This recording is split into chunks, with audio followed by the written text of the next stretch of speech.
бокс дар таърихи соҳибистиқлолии кишвар ҳамчун варзиши хос эътироф мешавад, чун дастовардҳои ин навъи варзиш мондагору ногузиранд.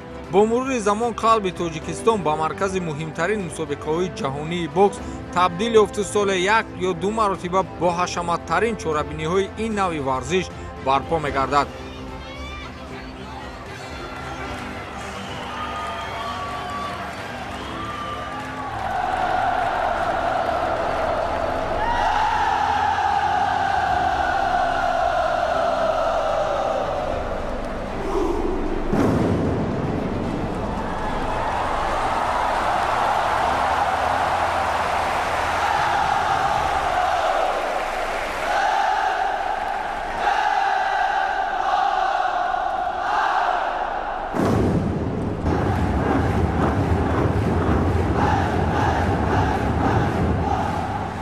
роҳи муваффақиятҳо дар риштаи бокс нав нест. ҳанӯз соли 2008 барои ҷаҳон Қурбонов муяссар гардида буд ки рохати бозиҳои олимпиро ба даст биёрад ва дар Пекин беҳтарин рақобатҳоро баромонад, ки то расидан ба даври чорякниҳоии мусобиқа рақибони пурқуввати худро пушти сар намояд. аммо дар ин мусобиқаи оламшумул ҷаҳон Қурбонов роҳи худро идома дода натавонист, чун дар бархурд бо Еркебуланд Шиналиев аз ҷониби довар иҷборан аз рақобат ихроҷ шуд. Will we see the bite? There it is, look, unbelievable. Well, no wonder Shinaliev complained. That was dreadful. He said to the referee, look at that. The so-and-so sunk his teeth in me. Well, the referee had no option there, Richie. A little bit unclear at first, but all of a sudden Shinaliev said, hey, hang on, ref, look at this. Disgusting.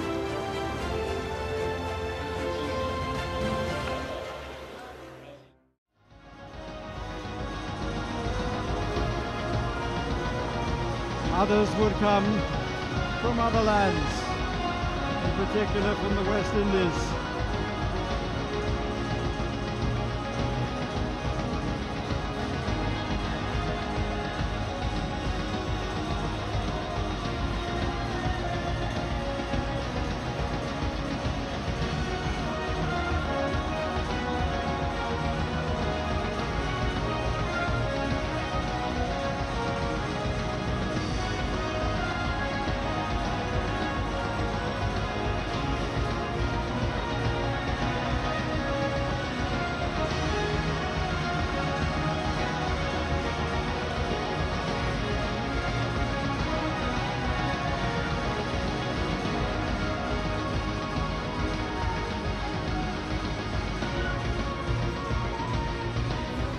ин охири кор набуд ва дар бозиҳои олимпии соли 2012 барои Мавзуна Чориева имконияти иштирок дар бозиҳои олимпӣ пайдо шуд. Мавзуна бо нишон додани беҳтарин рақобатҳо тавонист медали биринҷии бозиҳои олимпии Лондон 2012-ро ба даст биёрад ва аввалин бонии тоҷик гардид, ки дар замони истиқлолият унвони ҷоизадори бозиҳои олимпиро моли худ кард.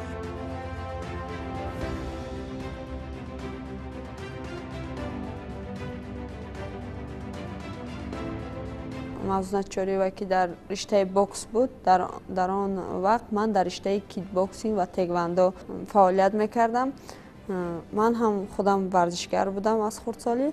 гӯем ки ҳамаи рақобатҳои тоҷикоро мо пешбарӣ мекардем ки айни ҳол дар бозии олимпӣ чӣ хел иштирок карда истоданд, барое ки ҳар як варзишгар и орзуи гӯем ки орзуи ҳар як варзишгар ин аст ки дар бозии олимпӣ иштирок кунад. баъдан барои бокси тоҷик ҳарчанд дастовардҳои назаррас ба миён омад, вале ҷоизаи бозиҳои олимпӣ муддати тӯлонӣ ба хазинаи дастовардҳо ворид нашуда буд. 4 соли охир шароит дар фазои бокси тоҷик ба куллӣ тағйир ёфт. шароитҳо дар мактаб ва ниҳодҳои боксии кишвар дар сатҳи хубтар ташаккул меёфт ва машқҳои дастаҷамъона ба маротиб зиёдтар мегардид. дар ин баробар сафарбаркунии муштзанони тоҷик ба мусобиқаҳои гуногун ба маротиб инкишоф ёфту натиҷаҳо пай якдигар гардиданд. натиҷаҳои 2 соли охир воқеан бозгоҳ аз рушди бемайлони ин навъи варзиш дар кишвар аст.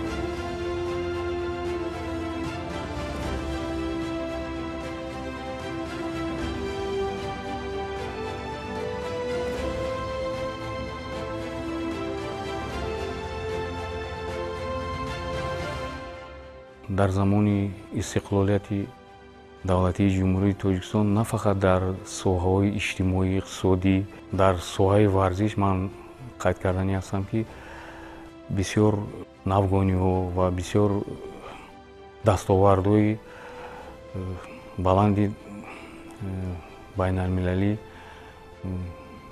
ба даст оварда шуд. аввалин рӯйдоде ки барои бокси тоҷик дар соли 2024 пеш омад, ин сафарбар шудани 9 мушзани мо дар аввали моҳи феврал ба мусобиқаи ёдбуди Странҷа ба Булғористон буд. ин мусобиқаро аз рӯи сатҳ ғайрирасмӣ ҳатто чемпионати ҷаҳони хурд ҳам унвон доданд. қариб аз 28 мамлакати ҷаҳон мушзанҳои сатҳи касбӣ ҳудуди 261 нафар иштирок намуданд ки барои ба даст овардани мақомҳои ифтихорӣ номзадҳои хеле зиёде раҳсипор гардида буданд. дар ҳамин набардҳои сахту сангин ба ду мушзани мо Асрор Воҳидов дар вазни то 60 кило ва Миҷгона Самадова дар вазни то 57 кило муяссар гардид ки ба финали мусобиқа роҳ ёбанд. имкони ба даст овардани медалҳои тилло барои ҳарду буд, аммо финал аст. он ҷо касе заиф аст роҳ намеёбад. ин буд ки ҳарду шаби 11 феврал дар финал аз ҳарифони худ шикаст хӯрданд ва медали нуқраи мусобиқаи мазкурро соҳиб гардиданд. агар ба натиҷаҳои 2 соли охир назар афканем, воқеан дар риштаи бокс варзишгарони мо дастовардҳои беназир доранд. соли 2024 ва соли 2025ро метавонем яке аз марҳилаҳои муваффақтарин дар фазои бокси тоҷик унвон бидем.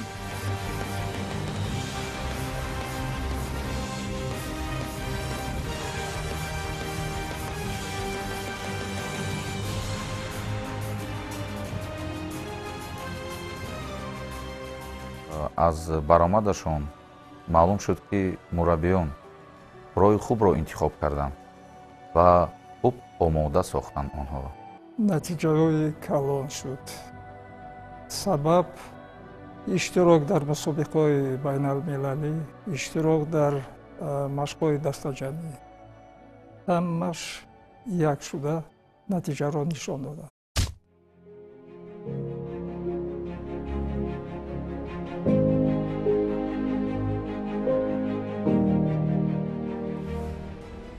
рӯёрӯи муборизаҳои шадид дар мусобиқаи мазкур ҳамагӣ баъди 4 рӯзи финал боз мушзанони моро яке аз муҳимтарин ва бузургтарин мусобиқа шоми бокс дар душанбе интизор буд. имрӯз барои мо пеш аз ҳама муҳтарам ҷаноби олӣ баъд раисони федератсия имконияте дод ки на танҳо боз мо қатъи як варзишгарига рақобат кунем ва балки боз мо битавонем берун аз чӣ бигӯем легендаҳои бокс агар бигӯем хато намекунем ва ёро даъват кунем бо аз пеш қатъи ва ё суҳбат кунем як мастер-класс гузаронанд барои мо.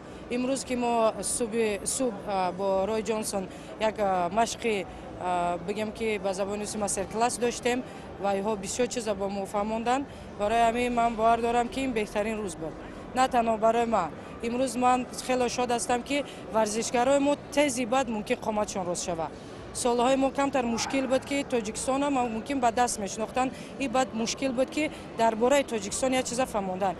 имрӯз мебинем ки ҳама тоҷикистонро дӯст медоранд. имрӯз як чойи оддии моро ба як нӯши ҷон мехӯранд, мегӯянд ки беҳтарин замин аст. барои ҳамин як шодӣ аст барои ман.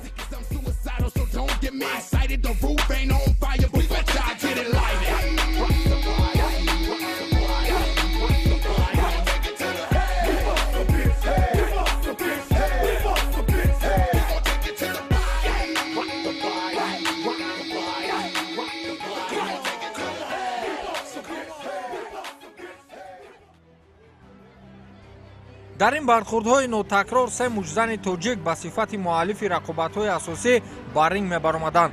Баҳодур Усмонов яке аз мушзанони соҳибноми тоҷик дар ин шон барои унвони қаҳрамонии Осиё бо фарзияи IBA бо Лал Чу Эн, Шавкат Раимов барои номзадӣ ба камарбанди IBF бо Эдуардо Нуньес ва Муҳаммад Ёқубов барои мавқеи рейтингӣ бо Ҷовид Чалабиев мубориза мебурданд. дар ҳузури меҳмонони фахрӣ дар қатори Рой Ҷонс, ҳамчунин раиси шаҳри Душанбе муҳтарам Рустам Эмомалӣ ва намояндаҳои дигар сохторҳои қудратӣ, мушзанони тоҷик ва хориҷи кишвар ширинтарин набардҳоро ба роҳ монданд. мусобиқаи мазкур дар маҷмӯаи варзишии қасри теннис ва намудҳои варзишии обӣ бо ҳузури мухлисони бешумор барпо гардид. бояд бигӯем ки барои ҳамаи номзадҳо аз миёни мушзанони тоҷик мусобиқаи мазкур бобарор паси сар шуд.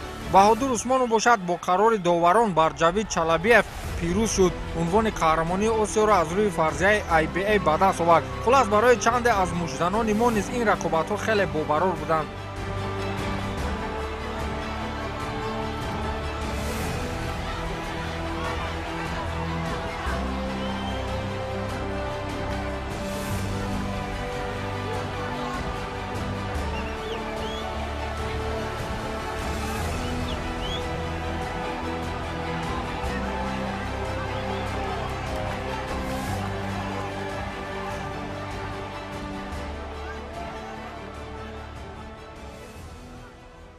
این مسابقه‌ای که ایبی تشکیل میکند شومی بوکس اینا ناوک اکثر کردن حاضر سال به سال ماه به ماه алоида ҳар як вазна гирифта ташкил карда истоданд.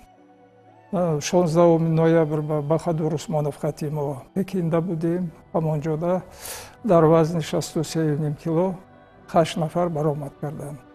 4 нафар ғолиб шуданд, 4 нафар баромада рафтанд. ҳамин мусобиқо барои рушди бокс плюс доранд, плюси калон.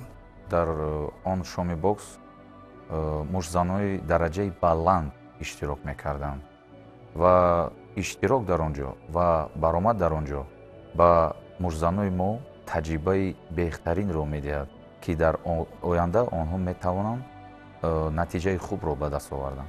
Баҳодур Усмонов хуб баромад кард, лекин агар ман иштибоҳ намекунам 2 маротиба шоми бокс буд дар Душанбе. боз дуюмаш ба иштирок кардааст Убайдов Акмал. ина худатон бубинед дар он ҷо иштирок кард, бале.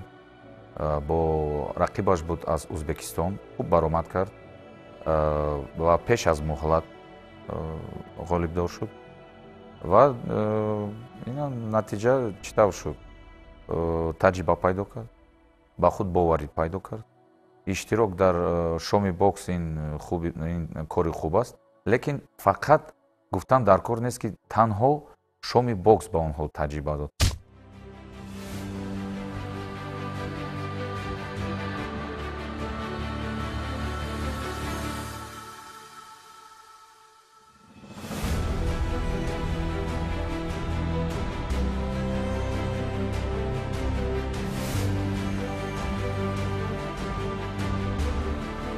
барои ба даст овардани рохати бозиҳои олимпӣ дар аввали моҳи март яку якбора 7 фунҷдани мо имконият доштанд. Федератсияи бокси Тоҷикистон ҳайати иборат аз 7 нафарро ба мамлакати Италия барои иштирок дар мусобиқаи якуми ҷаҳонии интихобии олимпӣ оид ба бокс равон намуд. дар рақобатҳои мазкур кишвари моро беҳтарин мужзанон аз қабили Баҳодур Усмонов, Асрор Воҳидов, Шаҳбоз Неъматуллоев ва дигарон намояндагӣ мекарданд. ҳарчанд рақобатҳо барои аксарияти мужзанони мо хуб сипарӣ шуд, аммо билохира фақат Баҳодур Усмонов имконият пайдо кард ки рохати бозиҳои олимпӣ Париж 2024-ро ба даст биёрад.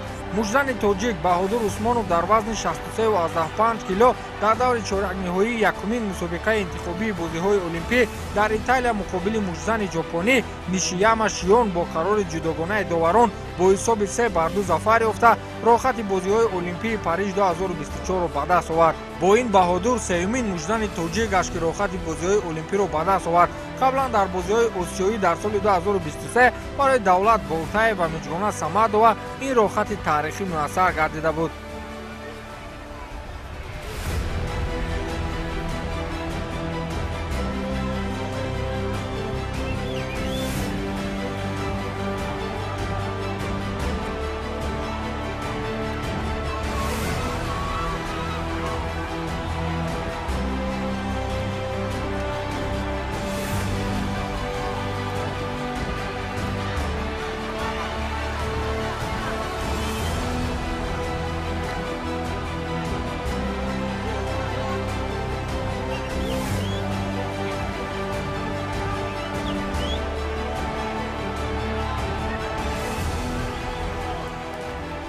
мураббиён бисёр хуб кор карданд, магарам дар он ҷоам фикри ман ками камаш бояд 2 рохат мешуд. Ками камаш яктам шуд, лекин қайд кардан дар кор ҳатман ки Асрор Воҳидов фикри ман ӯ бозиашро набохт бо мужзани Казохстон ки дар он вақт чемпиони ҷаҳон буда, дар он ҷо иштирок кард.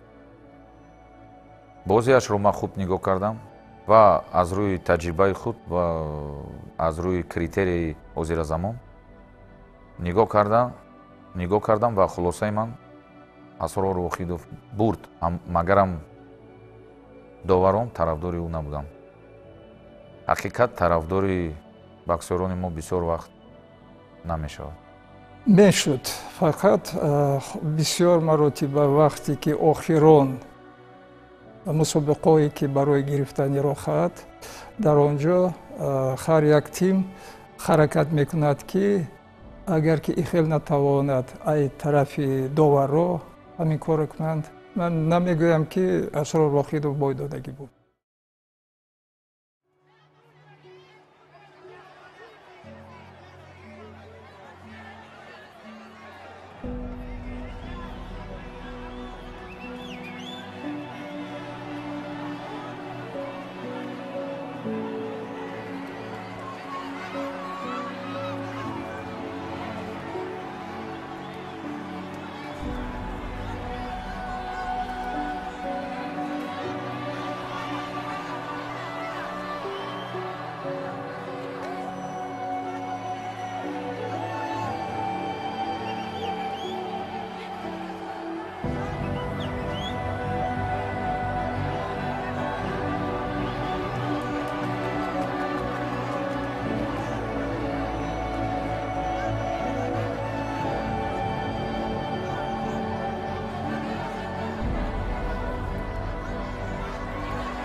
акнун ҳамаи интизориҳо дар роҳи иштирок дар баландтарин мусобиқаи варзишӣ бозиҳои олимпӣ ба охир расид.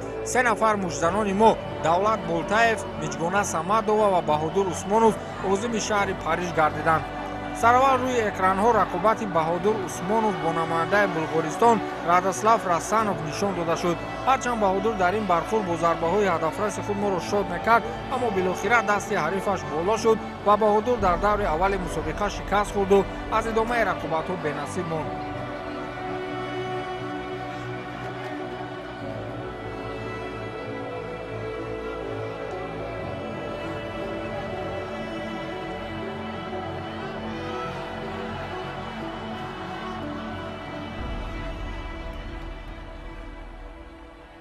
Баҳодур Усмонов метавонист, магарам ман намедонам, шояд аз рӯи равоншиносӣ каме нотайёр буд аз рӯи равоншиносӣ, ё арифашро чӣ тавре ки лозим буд намепазирид. хай намедонам, ин акун кори мураббиаш, мураббӣ хубтар медонад, мураббии шахсияш. ба Хадор камакак суст баромад кард. Сабаб буд барои суст баромад кардани. Соперникаш болгарин буд, ай тарафи Болгария. Ҳамина ман ҳамаша тайёр кардагӣ будам барои нигоҳ кардан, ба тактикаи бокса бурдан. Ҳамина гӯш накард. Якумш ки вай тарафи ҳама болгари нарафта дар кор буд. гуфтагима иҷро накард, пеш рафт. Зарбое ки ай тарафи болгарин ҳамаш расидана очко хати бурид. албатта пеш нарафта, фарёд карда пешвоз гирифтан дар кор буд. мушзани дигари мо Миҷгона Самадова низ рақобати аввали худро бидуни ғолибият паси сар кард. ӯ дар даври аввали мусобиқа муқобили намояндаи Амрико Алисон Мендос ба ринги бокс баромад. дар ин бархӯрд бо бартарияти на он қадар калон намояндаи Амрико ғолиб дониста шуд ва роҳи Миҷгона низ дар ин мусобиқа хотима ёфт.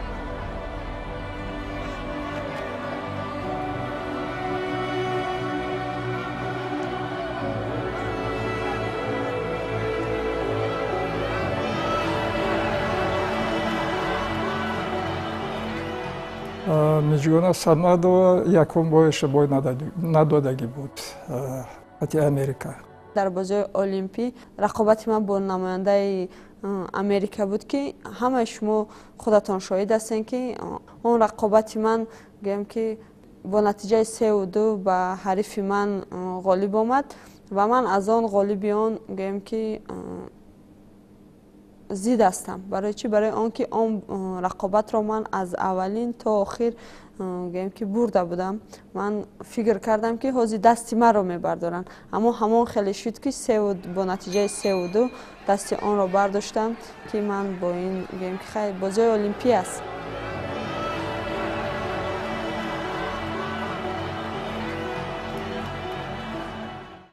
ин шом шаҳри Душанбе пойтахти Тоҷикистон ҳолу ҳавои дигаре дорад.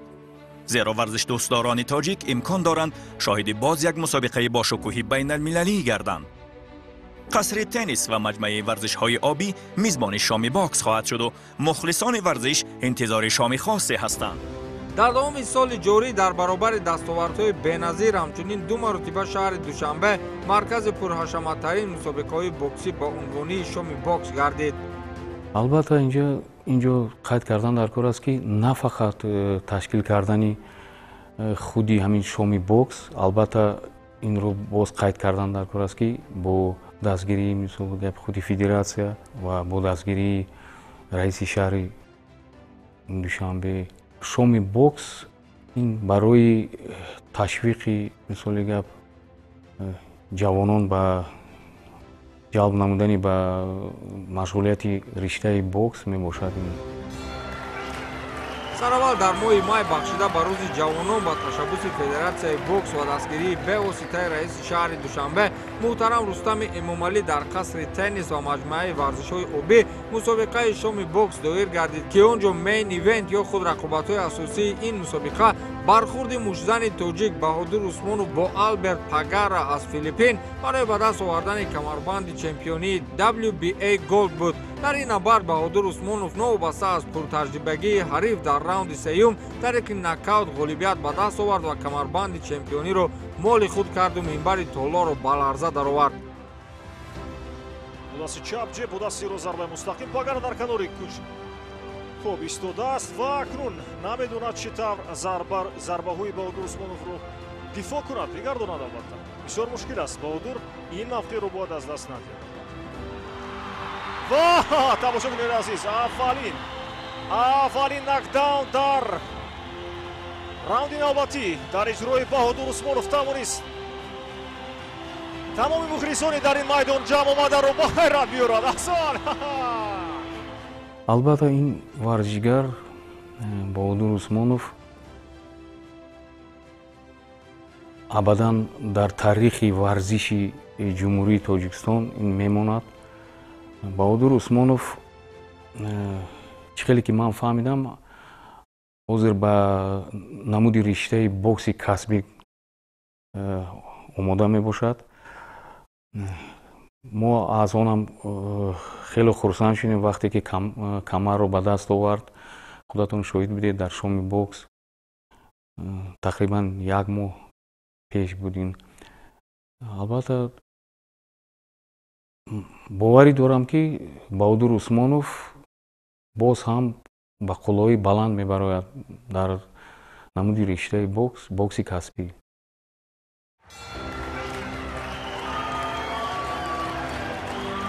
در این برابر جایزه‌دار بازی‌های المپیک پاریژ 2024 و قهرمان بازی‌های آسیایی دولت بولتاєв با قهرمان آفریقا موواگو اموگو از کامرون روی رینگ سبقت نمود. اموگو در بوکس کسبی دبیوت کرد و همین بود که تجربه غنی با بولتاєв امکان داد تا طریق نکاوت در راوند دوم غلبه کند و صاحب کمربند IBA پرو گردد. будасиро свинка аз канор зарба зада шуда иҷрои давлат болтаев. боз як зарбаи дигар ва ҳолати нокдаун. фикр мекунам тамом. рефери марказӣ мансур муҳиддинов зарбаи задаи дубораи давлат болтаевро ҳолати нокаут пазируфт. албатта Super Heavyweight Intercontinental IBA Pro Champion Davlat Tojik Boltayev. давлат болтаев мегӯем ки аз хурдсолӣ мо бо он як ҷо калон шудаем. чӣ хеле ки шумо медонед, аввал вай боксёр набуд. вай ҳамроҳи ман бо кикбоксингу теквондо шурӯъ кардааст тамринро. барои ҳамин мегӯем ки вақте ки кикбоксингу теквондо мо дар кикбоксингу теквондо машғул будем, вай варзиши ғайри олимпӣ буд. ҳарди мо ба ин бокс гузаштанамон ин нияту мақсади мо барои дарёфт кардани медали бозии олимпӣ буд. барои ҳамон мо дертар ба бокс шурӯъ шудем. дар муддати ки хеле кӯтоҳ вай ба бокс гӯем ки шурӯъ шуд, چه خیلی که شامل شد، چه خیلی که شما میدانید به نهایت نتیجه خوب نشان داده ایستاده است. در بازی‌های آسیایی که همراه من در آنجا ما 2 مدال به دست آوردیم که وای توانست مقام جای اول را اشغال کرد و توانست بعد از آن باز در بازی المپیک که این آرزوی هر یک ورزشگر است توانست مدال بازی المپیک را گیرد و ما در آینده باز هم گیم که باوری داریم که دولت بالتایف باز هم نتیجه نقض نشان می‌دهد. برگزار گردیده البته با ورزشگران دفراسی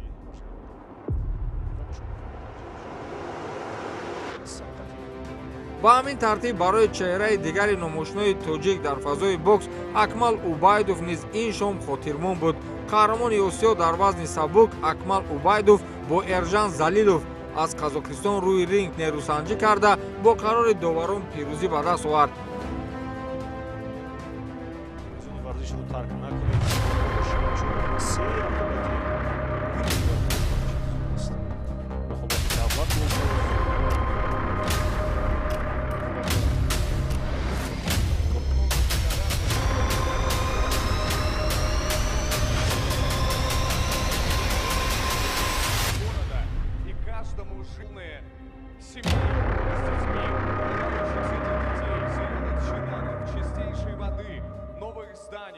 албатта таҷлил кард ин пирӯзиашро ба пеш албатта тоҷикистон ба пеш.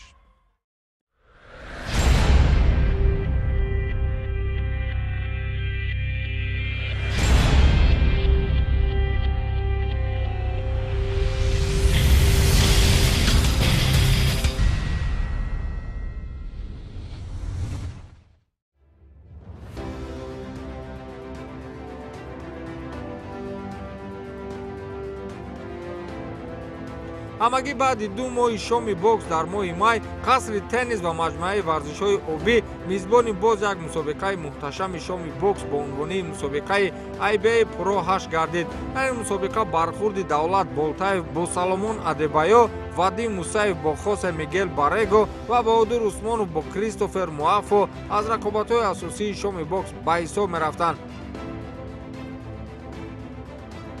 ҳарчанд рақобати Давлат Болтаев бо Саломон Адебайо пушти худ сару садаҳо ва хархашаву низоъ ба миён оварду рақобат ҷазобияти хоса касб кард, аммо Давлат дар дохили ринг ин ҳамаро ҳамагӣ дар як раунд аз байн бурд. Давлат Болтаев дар раунди аввали мусобиқаи IBA Pro 8 ғалабаро бар Саломон Адебайо бо нокаут ба даст овард ва камарбанди қаҳрамонии Intercontinental IBA Pro-ро ба даст овард ки мухлисони бокси тоҷик дар минбар аз ҷой бархоста ба хотири ҳунарнамоии ӯ каф гуфтанд.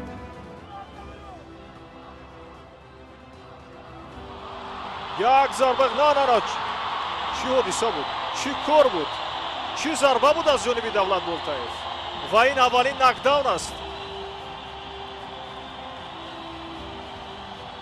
Давлат Болтаев бисёр ҷиддӣ бар ин баромад. шумо худ шоҳиди ворид шудани варзишгарон будед ва ин дуюмин нокдауни раунди якум аст. ва бинед худ раиси шаҳри душанбе муҳтарам Рустами Эмомалӣ аз ҷой бархоста кафкӯбӣ мезанад барои рақобати Давлат Болтаев. Баҳодур Усмонов низ барои ҳифзи камарбанди чемпионии худ рақобати хеле мушкил бар муқобили Кристофер Муаффо дошт. дар ин набарди пурталош Баҳодур Усмонов бо қарори якдилонаи доварон ғалабаро бар Кристофер Муаффо дар мусобиқаи IBA Pro 8 ба даст овард ва камарбанди Intercontinental IBA Pro-ро ҳифз кард. дар ин баробар баъди ин рақобат Баҳодур дар радабандии нави умуми ҷаҳонӣ дар вазни сабук мақоми нуҳумро касб кард ки ин яке аз дастовардҳои ногузир на танҳо барои худи мушзам балки таърихи бокси кишвар мебошад.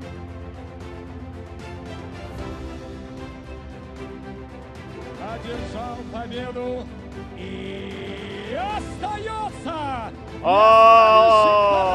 бале Баҳодур Усмонов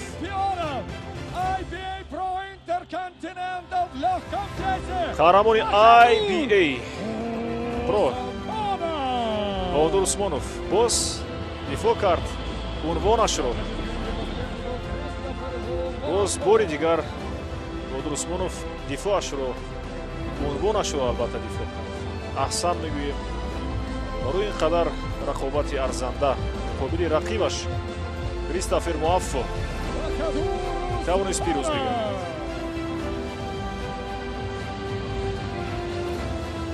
дар ҳақиқат рақиби Боҳодур Усмонов Кристофер Муаффо арзанда сабад кард. ҳатто зарбаҳояш бинед дақиқ буданд, ҳадафрас буданд. аз он сабабе ки Боҳодур Усмонов бештар ба зарбаҳои боваҷгарон якҷо буданд.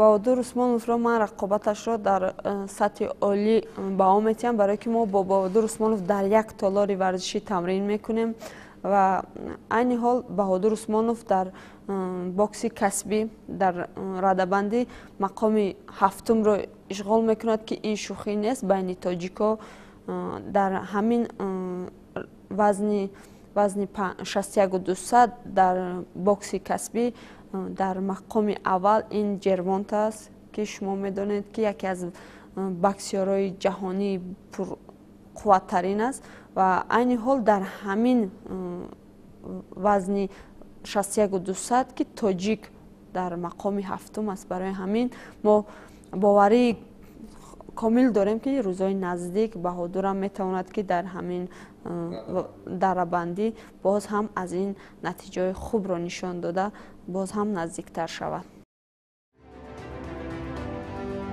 хулас дастовардҳои замони истиқлолияти кишварро дар риштаи бокс метавонем яке аз беҳтарин марҳилаи фаъолият миёни дигар навъҳои варзиши кишвар унвон бидиҳем. дар баробари шаҳри Душанбе ҳамчунин дар дигар манотиқи кишвар низ ба ин навъи варзиш таваҷҷӯҳи алоҳида равон карда мешавад. махсусан дар вилояти Суғд мактаб ва дигар ниҳодҳои тамрини бокс аз шароитҳои беҳтарин бархурдоранд ки метавонанд ба натиҷаҳои бокс дар кишвар таъсиргузор бошанд. мо хурсандем ки сол аз сол дар Тоҷикистон варзиш рушд меёбад. ҳамаи натиҷаи таваҷҷӯҳи пешвои миллат муҳтарам Эмомалӣ Раҳмон мебошад. бокс дар вилояти Суғд рӯз аз рӯз пеш рафта истодааст. дар вилоят боксчиҳои болояқат хеле бисёранд. асосан дар ин намуд кӯдакону наврасон хеле шавқ доранд. дар мобайни инҳо кӯдаконе ҳастанд ки оянда аз онҳо мо умеди зиёд дорем. кӯшиш мекунем кӯдакону наврасону мо тайёр кунем, ба мусобиқаҳои байналмилалӣ сафарбар кунем, онҳо парчами Тоҷикистонро баланд бардоранд. солҳои охир дар вилояти Суғд мусобиқаҳои байналмилалӣ хеле бисёр шуда истодааст. ҳамаи натиҷаи истиқлолияти ҷумҳурии Тоҷикистон мебошад. мо мураббиё кӯшиш мекунем ки оянда ҳамин намуди бокс рушд ёбад, варзишгарони хуб ба воя расад. натиҷаи истиқлолияти кишвар аст ки имрӯз варзиш дар Тоҷикистон рушд ёфта истодааст. намуди бокс низ яке аз намудҳои маҳбуби варзиш аст. ин намуд дар баробари дигар минтақаҳои кишвар дар вилояти Суғд рушд ёфта истодааст. мо роҳбарияти Федератсияи бокси вилоят кӯшиш ба харҷ медиҳем ки намуди боксро беш аз пеш рушду ривоҷ диҳем. имрӯз дар вилоят мушзанҳои наврас ва ҷавони болоиқат хеле зиёданд. мақсади мо ин аст ки аз байни онҳо минбаъд парчамбардорони кишварро ба воя расонем. миннатдории худро ба пешвои миллат муҳтарам Эмомалӣ Раҳмон мерасонам ки дар баробари дигар соҳаҳои хоҷагии халқ ба рушди оммавияти варзиш таваҷҷӯҳи хеле зиёд доранд. мо масъулини соҳаи варзиш бояд ҷавобан ба ин ғамхориҳои пешвои миллат тамоми малака ва маҳорати худро ба кор бурда сокинонро ба варзиш ҷалб намоем ва варзишгарони касбиро омода намоем.